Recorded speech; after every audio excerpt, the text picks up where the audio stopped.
grandes sections de Louis Massignon, c'est Mehdi Hicham qui font le tour du Maroc à la voile. On a pu se croiser à la base nautique de Mohamedia quand vous avez fait de la voile. Donc, je pense que vous avez déjà vu le bateau, vous voyez un petit peu en quoi il ressemble. Je ne sais pas s'il y avait déjà tous ces logos là quand vous êtes passé, mais voilà, entre temps on a des nouvelles voiles, on a des nouveaux logos et tout ça. Donc désolé pour ce petit retard.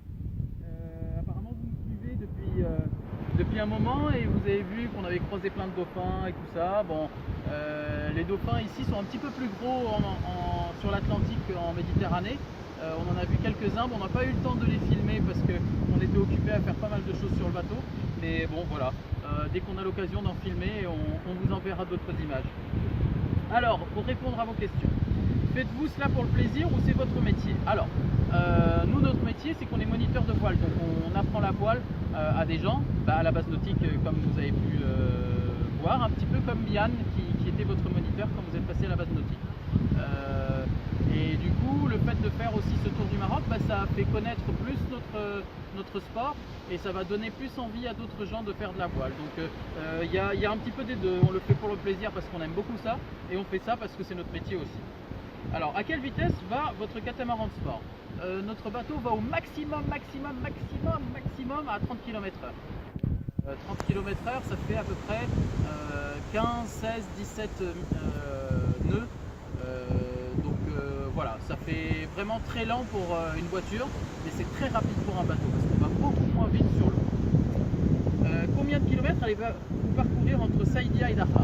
Alors on va parcourir normalement en ligne droite, on fait 2400 km, mais a priori on devrait plutôt tourner autour des 2600-2800 parce qu'on ne va pas tout droit, on est obligé de faire des grands zigzags en fonction du vent.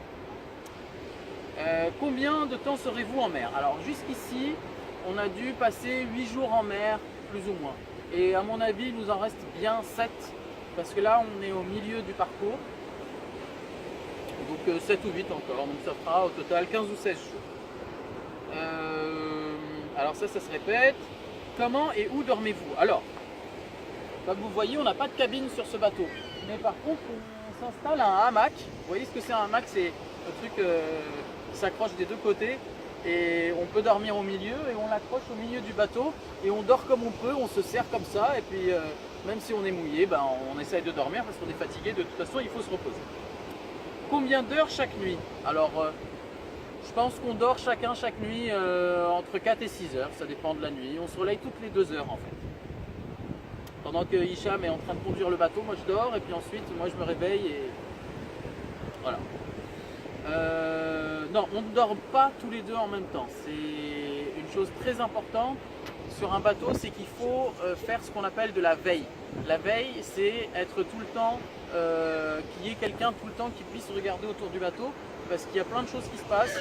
Il peut y avoir d'autres bateaux qui passent, il peut y avoir des pêcheurs, il peut y avoir plein de choses, le vent qui change, des choses comme ça, et du coup, il faut qu'on puisse être réveillé.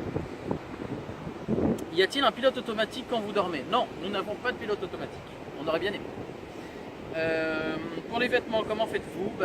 On a des vêtements spécifiques, un peu, je ne sais pas comment vous dire, c'est des vêtements qui même quand ils sont mouillés, ils sèchent rapidement et du coup c'est moins désagréable que des vêtements normaux en coton. Que mangez-vous? Alors on mange plein de choses, on mange tout ce qu'on veut. On amène plein de choses avec nous dans les bidons. On remplit nos bidons, on met des sandwichs, on met...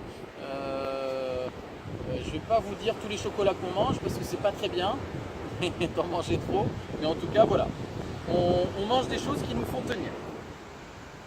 Quand et où mangez-vous? Alors on mange quand on veut, quand on a faim. On espère avoir bientôt de vos nouvelles. Voilà, vous avez de nos nouvelles. Merci les grandes sections de Louis Massignon, à bientôt.